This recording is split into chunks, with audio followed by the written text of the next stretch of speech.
Welcome, here I've got Samsung Galaxy S10 Lite and I'm gonna show you how to manage the camera watermark at this device. So at first we have to tap on the camera button to open it, and for now we are in the standard photo mode. From here let's go to the left corner. When we pick this button we can open the advanced camera settings. Now let's slide a little bit down and focus on the useful features category.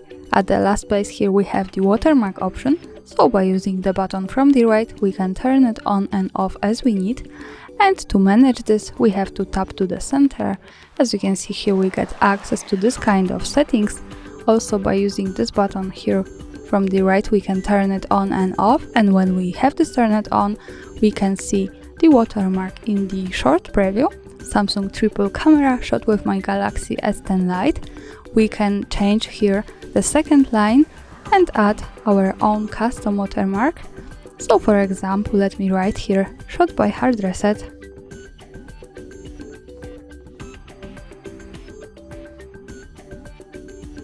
And done.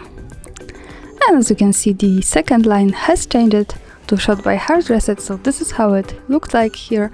Let's move back now to the camera to take the picture to see this watermark at the real photo.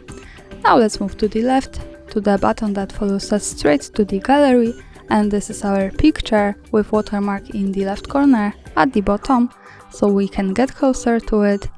And this is how it looks like, Samsung triple camera, the device watermark with shot by HardReset, the custom one. And of course, when we don't need this or need another composition here, we have to go back to the camera, then to the left corner, slide down once again to the useful features and turn it off here, or tap to the center again and manage this as we need. And that's all. Thanks for watching, subscribe our channel and leave the thumbs up.